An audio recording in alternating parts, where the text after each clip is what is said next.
नमस्कार, मी डॉक्टर कविता राणे या विशेष कार्यक्रमामध्ये ज्याचं नाव आहे बाईसाहेब. आपल्या सगळ्यांचं पुन्हा एकदा स्वागत. महाराष्ट्रामध्ये सध्या नवरात्रीचा उत्सव सुरू आहे, नारी शक्तीचा जागर सुरू आहे आणि याच सणाचं, याच उत्सवाचं आणि याच उत्साहाचं निमित्त साधून आपण महाराष्ट्रातल्या अशा नारी शक्तीला भेटतोय की ज्यांच्याशिवाय महाराष्ट्राची उभारणी, महाराष्ट्राची वाटचाल कल्पना करणं खूप कठीण आहे. महाराष्ट्रामधली कोणतीही पॉलिसी घ्या, कोणतंही धोरण घ्या, ते धोरण लिहिण्यामध्ये, तयार करण्यामध्ये असे अनेक हात असतात ज्यांची आपल्याला बऱ्याचदा माहिती नसते. पण एक असा चेहरा आहे प्रशासनामधला की ज्या चेहऱ्याचे किंवा ज्यांच्या हातांची कला असल्याशिवाय महाराष्ट्रातले रस्ते, महाराष्ट्राची मेट्रो किंवा महाराष्ट्रातल्या महिलांसाठीच्या इतर योजना कागदावर प्रत्यक्षात आणणं शक्य होत नाही. आणि त्या चेहऱ्याचं नाव आहे वल्सा नायर सिंग. आज वल्सा नायर सिंग माझ्यासोबत स्टुडिओमध्ये आहेत. मॅडम, खूप खूप स्वागत तुमचं आमच्या कार्यक्रमामध्ये. थँक्यू. मॅडमची ऑफिशियल ओळख म्हणजे महाराष्ट्र सरकारच्या आत्ताच्या ॲडिशनल चीफ सेक्रेटरी, अतिरिक्त मुख्य सचिव आहेत गृहनिर्माण विभागाच्या. तिथे तर त्या काम करतायतच, पण त्यांचा इतिहास जर आपण जाणून घेतला तर तो महाराष्ट्रातल्या प्रत्येक महिलेसाठी प्रेरणादायी असेल. आज तुमच्या इतिहासाबद्दल विचारायचं आहे, तुमच्या कामाबद्दल विचारायचं आहे, पण त्या अगोदर तुमचं नाव जेव्हा जेव्हा मी ऐकलेलं आहे आत्तापर्यंत माझ्या करिअरमध्ये, तेव्हा जो प्रश्न मला पडला आहे तो मी विचारते. वल्सा नावाचा अर्थ काय? वल्सा एक संस्कृत वर्ड आहे. ओके. आणि संस्कृतमध्ये त्यांचा अर्थ आहे डिअरेस्ट वन. हो. तो माझा जन्म झाला तो माझ्या फादर त्यांनी चूज केलं हा वल्सा नाव.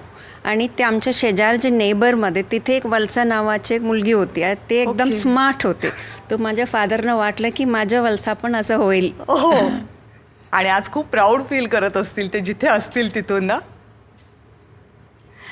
तुमचा प्रवास जेव्हा मी बघितला तर मी तो गुगल मॅपवर ठेवण्याचा प्रयत्न केला आणि ते काही जुळे ना मला.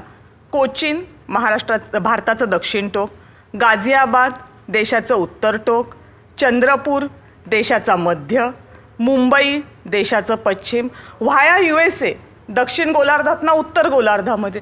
काय आहे हा सगळा प्रवास? हा IASची स्पेशालिटी आहे. ओके. आपल्याला पूर्ण राज्यात, देशात फिरायला आणि पूर्ण ग्लोब फिरायला हा IAS असं एक ऑपॉर्च्युनिटी देतात. आणि I think I am very lucky. माझा जन्म कोचीमध्ये झाला आणि UP काडर मला मिळाला ते सर्व्हिसमध्ये 91. आणि UP काडरमधून मला महाराष्ट्र काडर 99मध्ये अलॉट झाला. ते लग्नानंतर एक सिंगल काडर अलॉटमेंटची पॉलिसी आहे. माझे हजबंड केरला काडरमध्ये होते बट UPचे रहिवासी आणि मी केरलाचे आहे आणि मला UP काडर म्हणजे दोघांच्या होम काडरमध्ये पोस्टिंग झाली. आणि जॉईंट कॉमन काडरमधून आम्हाला महाराष्ट्र मिळाला.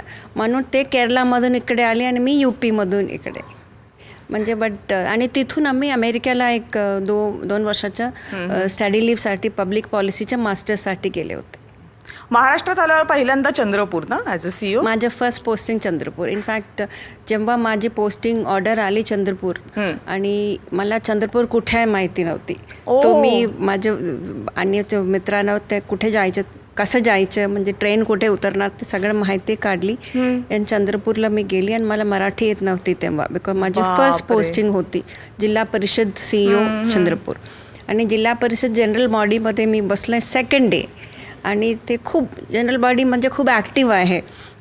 ओरडा आणि माझ्यासाठी हा सगळं नवीन होतं.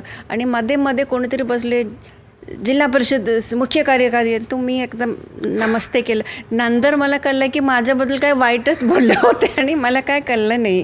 मी फक्त थँक्यू नमस्ते बोलून बसले. ठीक आहे. ते पण मग कसं भाषेवर कसं काय केलं प्रभुत्व? कारण साऊथ इंडिया टू मराठी भाषा. इनफॅक्ट मला साऊथ इंडियन मल्याळम माझी मदर टंग आहे आणि हिंदी पण मला जेव्हा UP काडर मिळाले. माझे फर्स्ट पोस्टिंग गाझियाबादमध्ये होते. सप्टेंबरमध्ये माझी पोस्टिंग झाली आणि ऑक्टोबरमध्ये बाय इलेक्शन्स होते. आणि गाझियाबाद एकदम क्रिमिनल इन्फेस्टेड एक UPचे डिस्ट्रिक्ट होते त्या काळात, म्हणजे मोठं आव्हान होतं. आणि त्यासोबत हिंदीचे पण. बट तिथे मी एक ट्युटर लावली आणि रोज असं बोलचाल हिंदी, म्हणजे ऑफिशियल हिंदी आपल्याला येतात बट बोलचालच्या हिंदीसाठी केलं. आणि आय थिंक दिवस 1 तास मी त्यांच्याबरोबर बसून थोडा मॅनेज केलं. अँड महाराष्ट्रात आल्यावर चंद्रपूरमध्ये हा even if you don't know Marathi, तिथे हिंदी चालेल. विदर्भामध्ये हिंदीचं पण खूप पॉप्युलर आहे म्हणून इथलं ऑफिशियल काममध्ये मला काय अडचण आला नाही. बट मुंबईत येऊन माझे एक मित्र तेव्हा फायनान्समध्ये डेप्टी सेक्रेटरी होते, उषा महाजन. ओके. त्यांनी मला खूप शिकवले मराठीचं. पण आता थोडं ठीक आहे असं वाटतं. पण बोलूनच शिकलात की? बोलूनच. पण मराठी भाषेचं ठीक आहे, पदार्थांचं काय? काही मराठी खायला प्यायला आवडतं की नाही? नक्की 100%. मिसल माझं एकदम फेवरेट आहे. हो. आणि पुरणपोळी ते सगळं. महाराष्ट्रामध्ये तुमचं बऱ्याचशा क्षेत्रांमध्ये काम राहिलेलं आहे. म्हणजे मी जर वाचत होते तर एन्व्हायरमेंटमध्ये तुम्ही काम केलेलं आहे, गृहनिर्माणमध्ये तुमचं आत्ताचं पोस्टिंग आहे, अबकारी विभागामध्ये, एक्साईज डिपार्टमेंटमध्ये तुम्ही केलेलं आहे, नक्षलग्रस्त भागामध्ये तुम्ही काम केलेलं आहे. असं कुठलंच मला वाटत नाही की डिपार्टमेंट असेल. म्हणजे जर मंत्र्यांच्या पोस्टिंग आम्ही बघितलं तर आम्ही म्हणतो की हे खातं मिळालं की जरा मोठं हे खातं.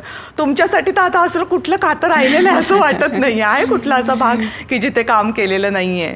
नाही ना, असं भरपूर आहे. मग 4-5 सेक्टर्समध्ये मी काम केलं. महाराष्ट्रामध्ये 30-32 सेक्टर्स खूप छान आहे आणि सगळ्यांना असं आपल्याला ऑपॉर्च्युनिटी मिळत नाही. बट मला I think I am very lucky की जिथे मला पोस्टिंग झाली तिथे काहीतरी इम्पॅक्ट करण्याची मला संधी मिळाली. तुमच्या प्रोफाईलमधला एक खूप मोठा मैलाचा दगड ज्याला म्हणता येईल, किमान आम्ही जसं बघतो, कारण तुमच्या दृष्टीनं मैलाचे दगड अनेक असतील, वेगवेगळे असतील, तो म्हणजे मुंबई मेट्रो. मुंबई मेट्रोची जी पायाभरणी झाली, जी सुरुवात झाली, त्या टप्प्यामध्ये तुम्ही होता जेव्हा 9 कॉरिडॉर्समध्ये मेट्रो तयार करायची आहे मुंबईमध्ये असं ठरलं. काय चॅलेंजेस होती? कारण असं शहर ज्याची लोकसंख्या काही कोटींमध्ये आहे, आणि असं शहर की जे सतत गजबजलेलं असतं, कधीही झोपत नाही, ज्याची लोकल ही जगभरासाठी आश्चर्य असतं, अशा शहरामध्ये मेट्रोचं जाळं विणण्याचं स्वप्न बघणं आणि ते कागदावर उतरवणं हे प्रचंड चॅलेंजिंग होतं. सुरुवातीच्या टप्प्याचं चॅलेंज काय होतं मेट्रोमधलं? मी काही कमी काळात मुंबई मेट्रोचे MD होते आणि त्या काळात आपल्याला हा जे अंडरग्राऊंड मेट्रोचे टेंडर्सचे टाईम होता, तो टेंडर्स आम्ही काढलं आणि त्यांचे प्रीबिडचे क्वेरीज तोपर्यंत मी हँडल केला. त्यानंतर ते अश्विनी भिडेनी ते टेक ओव्हर केलं. आय थिंक हा एक मोठा चॅलेंज होता. नंबर 1 अंडरग्राऊंडचे आहे. अंडरग्राऊंड मेट्रोमध्ये राईट ऑफ वेचं आणि लोकांचे रिहॅबिलिटेशन खूप मोठा चॅलेंजेस होता. बट आय थिंक सगळ्यांचे सपोर्ट आणि तेव्हाचे जे पॉलिटिकल बॉसेस आहे आणि सुपिरियर्स सगळ्यांचे सपोर्टनी आणि लोकांचा सहभाग त्याच्यातून आपण इथपर्यंत आज ते इनॉग्रेशनपर्यंत आपण आलो. And I think the credit goes to every officer in the Mumbai metro team. त्याच्यातली 2 नावं, ज्यातलं एक नाव तर तुम्ही आत्ता घेतलं, अश्विनी भिडे मॅडमचं किंवा तुमचं. खूप आनंद वाटतो आम्हाला जेव्हा की इन्फ्रास्ट्रक्चरसारखं क्षेत्र, पब्लिक इन्फ्रास्ट्रक्चरसारखं क्षेत्र, पब्लिक असो प्रायव्हेट असो, तिथे पुरुषांचं प्राबल्य खूप जास्त असतं. अशा क्षेत्रामध्ये तुम्ही त्या पोझिशनला आहात की जिथे तुम्ही ते डिझाईन करता, तुम्ही ते इम्प्लिमेंट करता. त्यामुळं सर्वसामान्य महिलांसाठी किंवा या क्षेत्रात येऊ पाहणाऱ्या महिलांसाठी खूप कारण बघताना असं म्हणतात की त्या ऑफिसर्स असतात, जास्तीत जास्त काय जिल्हाधिकारी, त्यामुळं ऑफिसमध्ये बसून काम करणं. पण ही कामं खूप मोठी. जेव्हा तुम्ही लोकांना भेटता, खरंच अंदाज येतो त्यांना तुमच्या कामाचा, महिलांना भेटता तेव्हा? नाही, इनफॅक्ट लोक माझ्याकडे येतात ना, काही कामासाठीच येतात. म्हणजे झोपडी असेल तर मी अपात्र आहे, मला घर देत नाही, म्हणजे रेग्युलर तसेच लोक आहे. पण मला कधी कधी वाटतात मी ऑफिसरपेक्षा जास्त काउन्सिलिंग करतात लोकांना. हां, असं इनफॅक्ट काही लोक असं म्हणाले पण, म्हणजे तुम्ही प्रोफेशनल काउन्सिलर बनवा. बिकॉज आपण त्यांना ऐकलं तर ना त्यांना खूप सॅटिस्फॅक्शन होतं. काम झालं नसेल दॅट इज डिफरंट, बट एका अधिकारीकडे आलं, तुम्ही त्याने पेशंटली ऐकलं, दे आर हॅपी. आणि म्हणून खूप लोक म्हणजे भेटायला रोज येतात. And I feel it's a privilege की त्यांना आपल्याला ऐकणे आणि त्यांना राईट डायरेक्शन दाखवणे सगळं आपल्याला एक ऑपॉर्च्युनिटी आली. That is. आणि जमिनीवरची माहिती मिळण्यासाठी तो एक खूप मोठा सोर्स आहे. आपल्याला ॲक्सेसिबिलिटी ऑलवेज फ्री ठेवायला पाहिजे, कुठलाही पदावर असो. आत्ताची पोस्टिंग पण तुमची फार इंटरेस्टिंग आहे. गृहनिर्माण, मुंबईमध्ये घराचं स्वप्न हेच खूप मोठं स्वप्न आहे. अशी लाखो स्वप्न तुम्ही आत्ता ज्या पदावर आहात तिथून पूर्ण होतात. आत्ता मुंबईमध्ये गृहनिर्माण क्षेत्राची काय चॅलेंजेस तुम्हाला वाटतात? आता मुंबईचे मेन चॅलेंज आपलं रिअल एस्टेट खूप महाग आहे. इथे अफोर्डेबिलिटी जे आपण ते म्हणतात, युजली 45 लाख 60 लाख, इथे त्या अफोर्डेबलच्या कॅटेगरीमध्ये येतच नाही. ओके. आम्ही इथं प्रधानमंत्री आवास योजना म्हणून एक फ्लॅगशिप स्कीम आहे गव्हर्नमेंट ऑफ इंडिया, ते आपण इथे राबवतो. आणि त्याच्यात बाकी आउटसाईड मुंबई या अन्य देशात ते 6 लाख to 9 लाखमध्ये ते कॅटेगरीमध्ये येतात. बट मुंबईमध्ये तुम्हाला 6 लाखमध्ये काही मिळणार नाही. बाकी प्रधानमंत्री आवास जिथे 6 लाखाचे आहे, मुंबईमध्ये ते 30 लाख 35 लाखाचे आहे. जे मुंबईच्या अफोर्डेबिलिटीचं जे डेफिनिशन बाकीच्या कम्पॅरिझनमध्ये खूप वेगळं आहे. ते मुंबईचे एक मोठा चॅलेंज.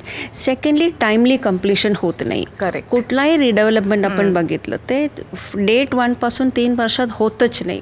काय लिटिगेशन असतात, अप्रुव्हल प्रोसेसमध्ये डिले आहे, टेनंट्सची ची वाटाघाटी होत नाही. म्हणजे काही कारणास्तव हा जे डिले जे होतात त्याच्यामुळे ते आणखीन ते एक्सपेन्सिव्ह होतं. हे 2 मेजर चॅलेंजेस हो. आहेत. मुंबईमध्ये काम करत असताना आत्ता ज्या पोझिशनवर तुम्ही आहात तिथून बघितलं तर आम्हाला एक खूप मोठा प्रोजेक्ट असतो, तो म्हणजे धारावी पुनर्विकास प्रकल्प. कदाचित जगभरामधला हा सगळ्यात मोठा झोपडपट्टी पुनर्विकास प्रकल्प असावा.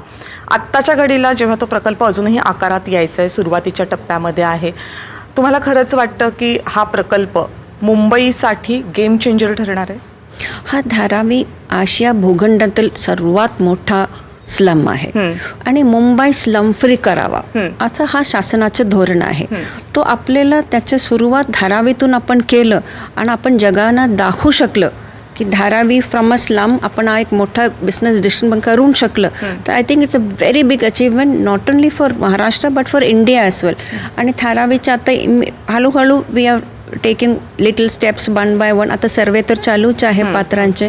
आणि रिसेंटली केंद्र शासनाने ते सॉल्ट अँड लँडचं पण फक्त अफोर्डेबल हाऊसिंगसाठी दिलं अँड रेंटल हाऊसिंगची पॉलिसी पण आली. So I am sure in the future की धारावीतून आपल्याला एक रोल मॉडेल दिसेल. मगाशी तुम्ही उल्लेख केलात की बरेचसे प्रोजेक्ट वेळेमध्ये होत नाही. अर्बन प्लॅनिंगमधला तुमचा एक्सपिरियन्स खूप मोठा आहे. वेगवेगळ्या प्रकल्पांच्या माध्यमातून सुद्धा मुंबईचे डिस्ट्रिक्ट कलेक्टर म्हणून काम करताना सुद्धा. आत्ता जेव्हा मुंबईकडे तुम्ही पाहता त्यावेळेस या शहराच्या म्हणून कोणत्या मेजर समस्या आहेत अर्बन प्लॅनिंगचा विचार करता तुम्हाला वाटतात की ज्या लवकर जर सोडवल्या तर मुंबईमधलं जगणं हे मुंबईकरांचं सुसह्य होऊ शकेल, इझी होऊ शकेल? आय थिंक एकमेव रिझन आय फील की हा इन्फ्रास्ट्रक्चर प्रोजेक्ट्समध्ये ते डिले होतात. ओके. आपल्याला कन्सेप्टपासून 3 वर्ष 4 वर्ष काय टाईमलाईन दिलं, त्याच्यात इन्फ्रास्ट्रक्चर प्रोजेक्ट्स कंप्लीट झालं तर मुंबईकरांना त्याचा फायदा होईल. बट आत्ता जे प्रोजेक्ट्समध्ये जे delay due to many reasons, litigation असेल, एन्व्हायरमेंटलचे क्लिअरन्स असेल या प्लॅनिंगचे जे काही चॅलेंजेस आहे, so we have to now find solutions की इसी प्रोजेक्ट इम्प्लिमेंटेशन आणि क्विक प्रोजेक्ट इम्प्लिमेंटेशन. सोशियली तुम्हाला मुंबई कशी वाटते? आपण मुंबईतले अनेक सण तुम्ही पाहता, म्हणजे मेट्रोपॉलिटन, खऱ्या अर्थाने मेट्रोपॉलिटन सिटी आहे. म्हणजे असं कोणी कुठलं राज्य नसेल देशातलं की ज्यातले लोक मुंबईमध्ये नाही आहेत का त्यांनी. तुम्ही दक्षिण उत्तर असा प्रवास करून जेव्हा मुंबईमध्ये येता तेव्हा तुमच्या नजरेत मुंबई तुम्हाला कशी वाटते? कुठल्या गोष्टी आहेत मुंबईच्या ज्या तुम्हाला व्यक्ती म्हणून आवडतात? अधिकारी म्हणून तर आवडत असतीलच, पण व्यक्ती म्हणून. मुंबई मला खूप व्हायब्रंट वाटलं. म्हणजे city never dies which means always a live. आणि मी आता मुंबई माझं 26 वर्ष आहे तर मी ऑलमोस्ट 30 वर्ष मुंबईमध्ये झालं. And I feel from day 1 मला मी मुंबईकर असं वाटलं. मला कधी वाटलं नाही मी साऊथ इंडियन आहे आणि माझे हजबंड नव्हते, तसं नाही. डे 1 पासून मला मी मुंबईकर असं. आणि माझं कोणी मला मुलांना विचारलं तुमच्या आई साऊथ इंडियन आणि बाबा नॉर्थ इंडियन, आई where do you belong to? तो मला छोटा म्हणाले मी वेस्ट इंडियन आहोत होतो. माझ्या मोठा मला नाही, मी Mumbaikar. I don't identify with any place. And I feel मुंबईची एक क्वालिटी आहे, तुम्ही कुठून तुम्ही मुंबईत आला तर सिटी जस्ट अब्सॉर्ब्स यू आणि then you feel as so much as part of the city like never before. I think हा जे क्वालिटी आहे मुंबईचा, हा अब्सॉर्प्शन कॅपॅसिटी जे बाहेरून आले, कधी तुम्हाला आउटसाइडर असं वाटतच नाही मला. I think I am here for ever now. प्रशासनामध्ये काम करत असताना एस्पेशली पॉलिसी मेकिंग करत असताना, कारण ती पॉलिसी अशी असते की जी नंतर लाखो लोकांवर परिणाम करणारी असते. हे डिझाईन करत असताना अनेकदा प्रेशर्स असतात किंवा आपली रेग्युलर कामं करताना सुद्धा महिला अधिकारी म्हणून आणि IAS अधिकारी म्हणून सुद्धा ऑफकोर्स ही प्रेशर्स असतात का, आणि असतील तर ती हँडल करण्याचे काय काय मार्ग असतात? प्रेशर्स भरपूर आहे. बस महिला म्हणून असं मला काय वेगळं special वाटत नाही. जाणवलं नाही. फक्त अधिकारी म्हणून भरपूर प्रेशर्स आहे. बट आय फील की कम्युनिकेशन आपलं चांगलं असेल, प्रेशर्स हँडल करता येईल. म्हणजे ज्या दिशेनं आपल्याकडे प्रेशर आहे, करता येत नाही, तुम्ही व्यवस्थितपणे समजून त्यांना एक्सप्लेन केलं, ह्या या कारणामध्ये हा काय बसत नाही, असं केलं तर 99% सुटतात प्रेशर. म्हणजे त्यानंतर हुएव्हर इज पुटिंग द प्रेशर, ते त्यानंतर ते काही प्रेशर करत नाही, असं माझं पर्सनल एक्सपिरियन्स आहे. आणि पॉलिटिकल प्रेशर्स कधी असतात? पॉलिटिकल प्रेशर्स कामामध्ये असणारच. बट आय थिंक ते we are used to it. Communication नाही, I am saying we are used to it. आणि सेम थिंग म्हणजे कम्युनिकेशनमधूनच हे सगळं प्रॉब्लेम सुटेल. ऑफिसर बनल्यानंतर एक टप्पा असतो की जिथे तुम्ही सुरुवातीला लोकांशी खूप कनेक्टेड असता. जेव्हा तुम्ही जिल्हा परिषदेचे CEO असता, जेव्हा तुम्ही ॲडिशनल कलेक्टर असता, जेव्हा तुम्ही कलेक्टर असता, त्याच्यानंतर हळूहळू बऱ्याचशा अधिकाऱ्यांचा खूपसा काळ त्यांच्या सर्व्हिसचा हा मुंबईमध्ये जातो, कॅपिटल सिटीमध्ये जातो, आणि मग ग्रामीण भागाशी संपर्क तुटतो. आता जेव्हा तुम्ही ग्रामीण भागाकडे महाराष्ट्राच्या पाहता, कुठले मेजर चॅलेंजेस आहेत जे तुम्हाला वाटतं? मला पर्सनली असं वाटतं की एज्युकेशन आणि हेल्थमध्ये आपण अजूनही तितकं काम करू शकलेलो नाही जितकं Yes. महाराष्ट्रासारख्या राज्याला करणं हो, अपेक्षित हो, होतं. हो. तुम्हाला हीच 2 क्षेत्र वाटतात की आणखीनही काही क्षेत्र वाटतात? 100% education health. I would put health first. हां. बिकॉज गडचिरोली आणि चंद्रपूरमध्ये मी काम केलं, तिथे ते एस्पेशली प्रेग्नंट महिला आणि त्यांच्या त्या कालाने हा कालात जितकं प्रोग्रेस आहे, म्हणजे इट इज कमेंडेबल तितकं केलं. ते जेव्हा मी जॉईन झालं गडचिरोलीला, इन्स्टिट्यूशनल डिलिव्हरीज फार कमी होते. तो त्याचे नंबर म्हणजे घरी बाळंतपण करणं, त्याचं आपल्याला प्रोग्रेस करून आता बहुतेक I think they have reached quite a commendable percentage. But आणखीन आपल्याला त्या फील्डवर काम करायचं. आणि भरपूर NGOs आहेत दोन्ही जिल्ह्यामध्ये, म्हणजे they are doing such a good job and nobody in the world knows about it. असं NGOs if we have more आणि त्यांना आपण खूप प्रोत्साहन दिलं तर आय थिंक हेल्थच्या ॲस्पेक्टवर आपल्याला खूप फायदा होईल. आत्तापर्यंतच्या करिअरमध्ये सर्वात समाधान देणारं खूप क्षण येतात की ज्याचं आपल्याला आतमधून खूप बरं वाटतं की आपण हे काम करू शकलो, पण असा एखादा मेमोरेबल क्षण की जे वाटलं की या सर्व्हिसमुळं मला हे करता आलं? ते मी मुंबई जिल्हाधिकारी जेव्हा होते, आय थिंक 2006ला, मी इथे एक हे आहे जुवेनाईल होम, बालसुधारगृहात मी गेलो होतो. मी कलेक्टर त्याचे चेअरमन आहे. तिथे एक छोटा मुलगा मला मिळाला, त्याने एकदम बाहेर त्यानं ठेवलं होतं, बाकी मुलांसोबत नव्हता ते. तो मी त्यांच्या मॅनेजरला विचारलं, ते म्हणाले त्यांना एड्स आहे आणि ते बाहेरून त्यांना पिकअप केलं BTच्या बाहेरून. तो आय सेड नाही, असं म्हणजे 10 वर्षाचा मुलगा होता तो. मी जास्त त्यांच्याबद्दल केलं आणि त्यांचे कुठून आलं काही नाही, ते काय बोलत पण नाही, म्हणजे आई वडील कोण आहे काय नाही. फिर मी थोडा एकदम त्याच्यात खूप इंटरेस्ट दाखवलं, त्यांचं कुठून आला काय माहिती वगैरे काढली. कोणीतरी सांगितलं सोलापूरहून आहे, तर फिर त्यांचे फोटो काढून सोलापूरमध्ये आपण भरपूर पब्लिसिटी दिली. म्हणजे हा ॲक्च्युली स्टेशनमध्ये आला आईवडिलांचे ते एकदम सेपरेट झालं आणि नंतर पोलिसांनी त्यांना पिकअप केलं. तो सोलापूरमध्ये पेपर्समध्ये खूप त्यांचे फोटो आपण पब्लिसिटी केली. And then I forgot, मी माझ्या कामामध्ये व्यस्त झाले. सामान्यतः मला फोन आला तिथून की त्यांचे आईवडील त्यांचं भेटायला आले. म्हणजे ते पेपर सोलापूरमध्ये फिरत गावात कोणीतरी बघितलं आणि असं कनेक्ट होऊन त्याने आईवडील त्यांना आलं. आणि अँड आय थिंक दॅट क्षण was very special to me. आणि राहतात असे क्षण. खूप अचीव केले. शेवटचा प्रश्न, आता काय वाटतंय की आता याच्या पुढचा टप्पा काय असावा? सर्व्हिस तर असणारच आहे, कामं सुरूच राहतील, पण anything special that you want to achieve? मला माझे एक पर्सनल इंटरेस्ट आहे की हाऊसिंग सेक्टरमध्ये काम केलं म्हणून असेल की आपल्याला सिनियर सिटिझन्स हाऊसिंगसाठी काहीतरी करावं. ते माझे एक पर्सनल मिशन आहे ते. बिकॉज आपण बाहेर कुठे परदेशात गेलं तर ते मुलांसोबत राहत नाही आणि ते are very happy where they are. आणि इथे जे old age citizen senior citizens आहेत त्यांच्या मुलं बाहेर आहे, परदेशात आहे आणि तिथे एकटीच at the mercy of others. त्यांच्या सेल्फ डिग्निटी त्यांना कॉम्प्रोमाइज करावं लागतं. तो माझ्या मनात आहे की आपल्याला सिनियर सिटिझनचा असिस्टेड लिव्हिंग जे म्हणतात त्यांच्यासाठी महाराष्ट्रामध्ये काहीतरी करावा.